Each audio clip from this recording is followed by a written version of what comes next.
आओ बच्चों, नेक्स्ट हम लोग इंट्रोडक्शन पार्ट को और आगे बढ़ाते हैं। इसमें नेक्स्ट टॉपिक आपका है एंगल बिटवीन टू लाइंस। जब स्लोप दे रखा हो, slope of two line given, तो उस कंडीशन में हम लोग को एंगल पता करना है। जैसे दो लाइन है, इसके बीच का एंगल थीटा है, ये भी आपका एज इट इज वही थीटा आएगा, ये जितना है उतना रहेगा। ये देखिए लाइन L1 है और ये वाला लाइन L2 है। इन दोनों का देखिए स्लोप आपको दिया है α1 और α2। ये फाई हमने माना है तो 180 माइनस थीटा होगा, क्योंकि ये पूरा एंगल 180 का होगा, जिसमें ये थीटा है तो ये निकल जाएगा। थीटा है तो इसको भी आप एज इट इज थीटा ले सकते हैं, थीटा निकल जाएगा। ठीक है, ये दोनों क्या है, थीटा थीटा है, और ये फाई है, ध्यान रखिएगा ये आपका फाई है। ठीक है, तो 180 माइनस थीटा, हमको ये एंगल निकालना है। तो चलिए हम लोग चलते हैं, इसको हम लोग कहते हैं कि एंगल बिटवीन टू लाइन, दो लाइन के बीच का एंगल हमको फाइंड आउट करना है। कब? जब दो स्लोप दे रखा हो तब। तो इसको थोड़ा अपने हिसाब से हम लोग लिख लेते हैं, पहले जो गिवन पार्ट वगैरह है, ठीक है ना, उसको क्लियरफाई हम लोग कर लेते हैं। ठीक है, एक्सेस वाई एक्सिस है, ये सब लाइन और स्लोप M1 M2 ये सबको लिख लेते हैं थोड़ा सा। तो देखिए हम लोग रिटर्न काम करते हैं, इसमें लिखेंगे slope of line L1 is equal to M is equal to 10 alpha. ये देखिए 10 α1 हमने लिया है, यहाँ α2 लिया है। वैसे ही slope of line L2 M2, M1 इसको दीजिएगा M2 10 α2, इसका नाम देंगे हम लोग α2। अब ध्यान से रखिएगा, ये जो α2 है, ये α2 जो है ये इस ट्रायंगल के लिए एक्सटीरियर एंगल है। तो एक्सटीरियर एंगल क्या होता है? सम ऑफ इंटीरियर टू एंगल, इन दोनों के सम के बराबर होगा। यानी हम लोग लिख सकते हैं थीटा प्लस α1, ये लिखा जा सकता है। आप चाहें तो इसको लिख सकते हैं exterior property, exterior property of triangle, ये आप लिख सकते हैं। ट्रायंगल का एक्सटीरियर प्रॉपर्टीज कहलाता है कि sum of exterior angle is equal to sum of interior to opposite angles, दो अपोजिट टू एंगल्स के, तो इन दोनों के सम के बराबर आ जाएगा। तो ये हम लोगों ने देखा आसानी से। अब देखिए ये हमने किया आपको α2 बराबर। अब यहाँ से थीटा निकालेंगे तो ये α1 इधर माइनस हो जाएगा, यानी इसको आप ऐसे लिख दीजिए थीटा प्लस α1 इजकल टू α2, और थीटा आप निकालेंगे तो α2 माइनस α1 एज इट इज आप लोग आसानी से इसको लिख सकते हैं। ठीक है, चलिए थोड़ा सा आगे हम लोग इसको पार्ट को और आगे बढ़ाते हैं। ये लिख सकते हैं α1 को हमने इधर माइनस कर दिया। अगर दोनों तरफ अल्फ़ा लेते हैं, taking alpha, taking 10 in both sides, तो क्या हो जाएगा? 10 थीटा इजकल टू 10 α2 माइनस α1। अब ये α2 माइनस α1 आ गया, ये आपको 10 m माइनस n के फॉर्मूला में बैठ गया।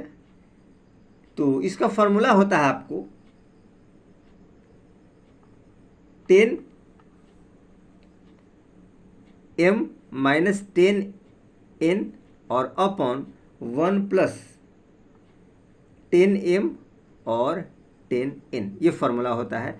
ये फॉर्मूला जो है आपको ट्रिगोमेट्रिक चैप्टर का है, ट्रिगोमेट्रिक फंक्शन का चैप्टर 3, ये आपका आएगा trigonometric function chapter 3, 11th class का, ये आप ही के क्लास का है। ये जो फॉर्मूला है ये ध्यान रखिएगा। तो इसी फॉर्मूला पे इसको हम लोग ने बेसिकली तोड़ देंगे, तो ये आपके पास रिजल्ट आएगा 10 α2 माइनस 10 α1 1 प्लस 10 α1 10 अल्फ़ा 2, ये फॉर्मूला आ जाएगा। अब चूँकि ध्यान रखिएगा अल्फ़ा 2 और अल्फ़ा 1, अल्फ़ा 2 उसका स्लोप m2 है और इसका m1 है, तो हम लोग लिख सकते हैं m2 माइनस m1 और 1 प्लस m1 इंटू m2, और ये हो जाएगा आपको 10 थीटा। ये आसानी से हम लोग ये चीज़ लिख सकते हैं। ध्यान से देखिएगा कैलकुलेशन को इसको उन्होंने, ठीक है। तो ये आपको एक फॉर्मूला जनरेट हो गया एज इट इज, ठीक। अब चूंकि ध्यान रखेंगे कि ये मान पॉजिटिव आ सकता है, कभी निगेटिव भी आ सकता है, तो एक्चुअल में ये मान हमको पॉजिटिव आना चाहिए। तो इसका जो एक्चुअल फार्मूला होगा, ठीक है ना, वो हम लोग लिखते हैं 10 थीटा बराबर m2 minus m1 upon 1 plus m1 m2 और मोड लगा देते हैं। मोड लगाने से फ़ायदा होगा कि इसकी वैल्यू जो आएगी निगेटिव होगा तो आंसर इसका पॉजिटिव में आएगा। अगर मान लीजिए इसका वैल्यू -1/√3 आया तो इसका मोड करेंगे तो आपको पॉजिटिव ये वैल्यू देगा, ठीक। इसलिए ये दे गया है क्योंकि निगेटिव नहीं होता है। अब आगे देखिए कि स्लोप कुछ ना कुछ तो होगा ही, ठीक है। आगे देखिए ये 10 थीटा बराबर, ये आपने देख लिया। अब सपोज कीजिए कि इसकी वैल्यू जो है अगर 30 डिग्री आती है, इस थीटा की वैल्यू अगर 30 डिग्री आती है, या मे बी थीटा की वैल्यू 60 डिग्री आती है, कुछ भी हो सकता है। जैसे मान लीजिए आपको 1060 आया या 1030 आया, तो ये आपको मानेंगे 1/√3 और √3, ठीक। तो हम लोग यहाँ देख सकते हैं कि इफ़, ध्यान से देखिएगा, if theta is equal to 30 degree, ठीक है, अगर थीटा हमको 30 डिग्री मिलता है, देन ऑब्ट्यूस एंगल जो होगा, ऑब्ट्यूस एंगल क्या कहलाएगा, फाई। तो फाई क्या होगा 180 माइनस थीटा, यानी कि 180 और -30 तो आपके पास आएगा 150 डिग्री। ये इसका क्या आएगा ऑब्ट्यूस एंगल, यानी कि थीटा इज इक्वल टू 150 जाएगा। ऑब्ट्यूस थीटा नहीं फाई इक्वल टू 150 आएगा। ये आपका ऑब्ट्यूस एंगल है। ऑब्ट्यूस एंगल यहाँ आसानी से देख सकते हैं, ये देखिए ये आपका ऑब्ट्यूस एंगल है। तो इस हिसाब से आप इसके ऑब्ट्यूस एंगल को भी आसानी से निकाल सकते हैं। कुछ विशेष ऐसा इसमें प्रॉब्लम नहीं है जो आप लोग को सोचने समझने में ऐसा कुछ दिक्कत वगैरह आए। अब मान लीजिए कि आपके पास अगर कुछ ऐसा क्वेश्चंस रहता है, ठीक है, इसके आधार पर थोड़ा सा हम लोग एक क्वेश्चन देखने की कोशिश करते हैं। क्वेश्चन दिया है कि if angles between the line joining L1 0, 1 and 2, 3 and line L2 2, -2 and 3, 5। अगर इस तरीके से क्वेश्चन रहता है, देखिए क्वेश्चन को हमने एज इट इज आप लोग के लिए लिख दिया है कि आपको थोड़ा सा परेशानी ना हो, ठीक है, समझने के लिए। देखिए क्वेश्चन एज इट इज हमने यहाँ पे आपको लिख दिया। If angle between the line joining L1, ये जो L1 लाइन है उसका कोऑर्डिनेट्स दिया है लाइन L1 का 0, 1 और 2, 3 दो पॉइंट्स दिए हैं, और लाइन L2 2, -2 एंड 3, 5 ये दे रखे। तो इसका हम लोग एंगल निकालने की कोशिश करते हैं। इसका मतलब वही आपको निकालना है, फाइंड थीटा, फाइंड एंगल आपको निकालना है। एग्जाम्पल ले लीजिए कि थोड़ा सा प्रैक्टिस आपका हो जाएगा, इसलिए मैं ये करवाना चाह रहा हूँ। देखिएगा तो हम लोग निकालने की कोशिश करते हैं slope of line L1 equal to क्या हो जाएगा, m equal to y2 - y1 और x2 - x1। इसके पॉइंट्स जो हैं वो आप देख लीजिए, 0 और 1, और दूसरा आपको दिया है 2 और 3। तो 3 - 1 एज इट इज़ आप यहाँ लिख लीजिए, m इक्वल टू 3 - 1 और 2 - 0। तो 3 - 1 2 और अपन 2 2 2 कट गया तो 1 आया, यानी इसका स्लोप क्या आ गया 1।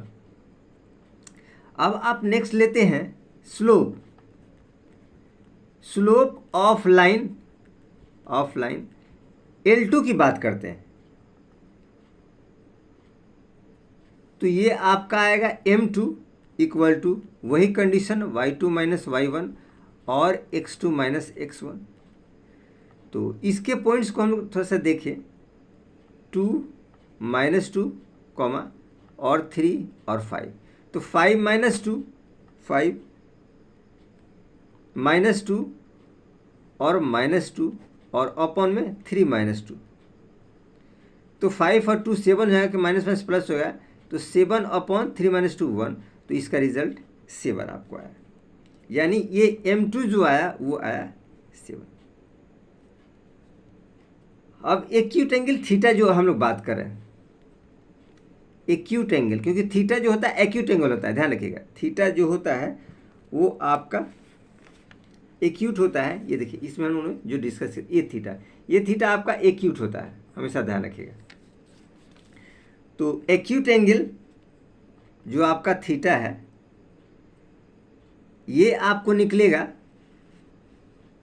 एज इट इज, आप लोग लिख सकते हैं tan theta is equal to m2 - m1 upon 1 + m1 into m2, ये कंडीशन होता है। तो हमारे पास m2 क्या है 7 - 1 m1 1 और अपॉन 1 + 7 इंटू 1, यानी कि 7 - 1 6 और 1 + 7, तो ये हो जाएगा 8।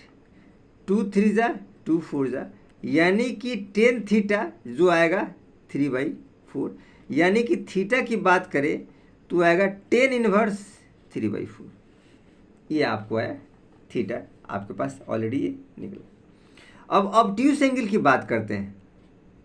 ऑब्ट्यूस एंगल अगर फाई की बात करते हैं तो वो आपके पास आएगा 180 माइनस थीटा, तो ये आ जाएगा 180 और माइनस tan इनवर्स, ये वाला पार्ट हो जाएगा 3/4 एज इट इज़। ये मान आपका है। ये ऑब्ट्यूस एंगल की बात अगर हम लोग आपको बताना चाहें तो अभी आपने देखा इसकी प्रीवियस आपको जो रूल था एंगल बिटवीन टू लाइन, ये देखिए ये एंगल रहेगा, ये ऑब्ट्यूस, ये एक्यूट रहता है, ये ऑब्ट्यूस रहता है। तो हमको ये निकालना था, लेकिन ये भी हमने आपको बता दिया कि ऑब्ट्यूस एंगल इस हिसाब से होता है। आप आसानी से इसको देख सुन सकते हैं और समझ सकते हैं। कुछ विशेष आपको ऐसा नहीं है कि आपको इसमें कुछ प्रॉब्लम वगैरह होगा, ठीक है। तो इस हिसाब से ये चीज़ हमने आपको बता दिया। अब हम लोग चलते हैं ज़रा क्वेश्चन नंबर 2 के तरफ देखते हैं कि क्वेश्चन नंबर 2 आपको क्या कह रहा है। ऐसे क्वेश्चन कुछ विशेष नहीं है, लेकिन फिर भी थोड़ा सा देखने पे आपको आइडिया आएगा कि क्वेश्चन क्या कहता है, इसका एग्जाम्पल्स वगैरह। ये बहुत आसान है, कुछ विशेष इसमें नहीं है कि आप लोग को कुछ प्रॉब्लम वगैरह, और थोड़ा सा हम लोग उसको डिस्कस करते हैं। देखिए क्वेश्चन 2 आपके पास दे रखा है, ये देखिए क्वेश्चन 2 दिया है। If the angle between two line is π/4 and slope of one of the line is half, find the slope of the other line. If the angle between two line is π/4, अगर दोनों line के बीच का angle यानी theta दिया है, ये ध्यान रखिएगा, ये आपको थीटा दे रखा है। And slope of one of line, एक लाइन का स्लोप यानी m1 दिया है, and the slope of other line, और अदर लाइन का स्लोप आपसे पूछ रहा है, ठीक। तो कुछ विशेष इसमें ऐसा नहीं है कि आप लोग को प्रॉब्लम हो। तो हम लोग थोड़ा सा इसको पहले एज इट इज़ मेंशन कर लेते हैं क्या दिया है, ठीक है ना। ये आंसर नंबर 2 में देखिए ये क्या दिया है, एंगल बिटवीन टू लाइन, तो ये आपको थीटा हो जाएगा। थीटा इक्वल टू क्या हो जाएगा, π/4 आप लिख सकते हैं। स्लोप ऑफ 1 यानी कि m1 की बात करें तो 1/2 दिया है, और m2 की बात करें तो ये मेरे को पता करना है, m2 आपको नहीं दिया है। क्लियर है, ये कंडीशंस आपको दे रखे हैं। अब कंडीशंस देने के बाद हम लोग इसको थोड़ा सा सॉर्ट आउट करने की कोशिश करते हैं और देखते हैं कि ये क्या आ रहा है। तो देखिए इसको हम लोग थोड़ा सा सॉर्ट आउट आपको करते हैं, आपको समझ में आएगा। कुछ विशेष इसमें ऐसे नहीं है कि बहुत ज़्यादा पेचीदा होगा। तो सबसे पहले इसको थोड़ा सा एक डायग्राम रफली बनाते हैं कि आपको समझ में आ जाए, ठीक है। तो डायग्राम रफली देखिए, ये इस हिसाब से डायग्राम हमने बनाया, और लाइन देखिए इंडिकेट हमने किया, एक ये लाइन है और एक ये लाइन ये है। ये देखिए इसका स्लोप और इसका स्लोप ये आपका रहेगा। सपोज ये जो लाइन है m1 इसका स्लोप है और इसका हमने m2 मान लिया। ये रफली डायग्राम है, ध्यान रखिएगा। और ये जो एंगल दिया है यही दिया है π/4। ये जो थीटा है ये होता है, आपको ध्यान होना चाहिए, ये दोनों थीटा होते हैं, ध्यान रखिए। तो ये हम लोगों ने आसानी से देखा। अब देखिए फार्मूला की तरफ हम लोग बढ़ते हैं, जो tan थीटा वाला फार्मूला है वो हम लोग करते हैं। तो यहाँ लिख सकते हैं we know that tan theta equal to m2 minus m1 और 1 प्लस m1 m2 और मोड आप लगा दीजिएगा। ये ध्यान रखिए, इसकी वैल्यू पॉजिटिव होनी चाहिए, ठीक है। अब देखिए थीटा का वैल्यू तो π/4 दिया है, तो आप लिख सकते हैं tan π/4 इक्वल टू m2 तो हम लोग को निकालना है, तो एज इट इज़ m2 रहने दीजिए, और ये हाफ है तो यहाँ हाफ लगा देंगे, और नीचे 1 प्लस हाफ तो रहेगा और m2 आपको निकालना है, और ब्रैकेट आप एज इट इज़ लगा दीजिए। ये देखिए इसकी वैल्यू तो आप आएगी 1, ये हम जानते हैं कि tan 45 की वैल्यू होती है 1। एज इट इज़ आप इसको लिख दीजिए, और ये कंडीशंस आपका एज इट इज़ रहेगा m2 माइनस हाफ और अपॉन 1 प्लस हाफ m2 और मोड आप लगा दीजिए। ये एज इट इज़ आपके पास रहेगा, इसमें कुछ बदलाव वगैरह आपका नहीं होगा। देखिए तो ये मोड हटने के साथ ही प्लस माइनस हो जाएगा, तो हम लोग इसको एज इट इज़ ऐसे लिख सकते हैं m2 माइनस हाफ अपॉन में इसको लिखिए 1 plus half m2 equal two plus minus 1। ये आप एज इट इज़ लिख सकते हैं। अब एक में +1 लेकर के मान चलेंगे और दूसरे में -1 लेकर के मान चलेंगे, तो ये आपको कंडीशन मिल जाएगा। तो केस फर्स्ट हम लोग बनाते हैं। केस फर्स्ट में पॉजिटिव मान लेकर के चलते हैं, तो हमारे पास रिजल्ट आएगा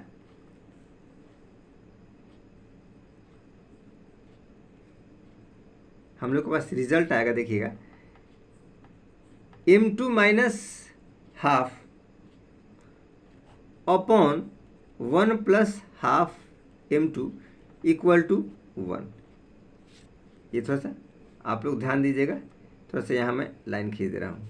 ये अब इसको क्रॉस मल्टीप्लाई करें तो ये टर्म इधर आ जाएगा और ये अपने तरफ रह जाएगा, यानी कि हम लोग लिख सकते हैं m2 minus half equal to, ये देखिए 1 प्लस हाफ m2, ये वाला टर्म इधर चला जाएगा। क्रॉस मल्टीप्लाई हम लोग करेंगे, ऊपर को नीचे से नीचे को ऊपर से करेंगे तो ये रिजल्ट आएगा m2 माइनस हाफ। ये देखिए m2 है, m2 वाले पार्ट को आप इधर लाइए तो ये हो जाएगा m2 माइनस हाफ m2। ये देखिए प्लस से माइनस हो जाएगा, 1 और ये हाफ है तो यहाँ प्लस हो जाएगा। इसको जब एलसीएम लेंगे तो आपके पास आएगा 2m2 माइनस m2 और अपॉन 2। ये हो जाएगा कि इसके नीचे 1 है तो 2 एक एलसीएम 2 होगा, और 1 को 2 से 2 तो 2 को m2 से करेंगे 2m2 और 2 तो 1 होगा तो 1m2 हो जाएगा। ये देखिए आएगा 2 + 1/2। इसका जब एलसीएम होगा तो 2 1 का 2, 1 2 2, 2 एकम 2, 2 एकम 2 और 1 को 1 से करेंगे 2m2 माइनस m2, तो ये हो जाएगा m2/2 equal to 2 1 3 3/2 as it is. अब देखिए ये पार्ट जो है नीचे वाला पार्ट दोनों में समान है, सिंगल टर्म है तो कटिंग हम लोग कर सकते हैं। यानी कि m2 बराबर 3 एज इट इज़ आप निकाल सकते हैं इसको। m2 बराबर 3 एज इट इज़, ये हमने एक मान आपको निकाल दिया। पहले केस लेकर के हम लोग चले थे, ठीक है, ये केस फर्स्ट वाला कंडीशन था, ठीक है। अब चूंकि हम लोग केस सेकेंड लेके चलते हैं तो देखते हैं सेकेंड वाले केस में थोड़ा सा आपको मेहनत तो करना पड़ेगा, बिना मेहनत कुछ होता नहीं है। तो ये एडजस्टमेंट आपको थोड़ा सा करना पड़ेगा, ठीक है। तो ये देखिए, अब सेकंड केस में हम लोग चलने की कोशिश करते हैं, कुछ विशेष इसमें नहीं है। यहाँ लिख दीजिए केस सेकंड। तो केस सेकंड में आपका आएगा m2 माइनस हाफ बटे 1 plus half m2 equal to -1, क्योंकि पहले हमने +1 लिया था तो अब ये -1 हम लोग लेंगे as it is. Cross multiply करेंगे तो यही कंडीशन आ जाएगा, m2 माइनस हाफ और इक्वल टू ये माइनस हो जाएगा, तो -1 और माइनस हाफ m2, ये आपके पास रिजल्ट एज इट इज़ आ जाएंगे। अब देखिए इस m2 को आप इधर लाइए तो हम लोग लिख सकते हैं m2 और प्लस हाफ m2, माइनस तो प्लस हो जाएगा, और -1 ये माइनस है तो यहाँ प्लस हाफ हो जाएगा। ऑलरेडी ये पलट गया, ठीक। अब यहाँ थोड़ा सा नीचे हम लोग यहाँ देख लेते हैं, कुछ विशेष इसमें नहीं है। ये देखिए, इसको जब प्लस करेंगे तो आपके पास आएगा 2 और ये हो जाएगा m2, 2m2 और प्लस ये आपके पास m2 हो जाएगा, और इक्वल टू देखिए इसको एलसीएम लेंगे तो 2 आएगा, एक के नीचे एक रखिए, 2 एकम 2, ठीक है। तो 1 2 2 तो ये -2 हो जाएगा, और प्लस 2 एकम 2 तो ये 1 हो जाएगा।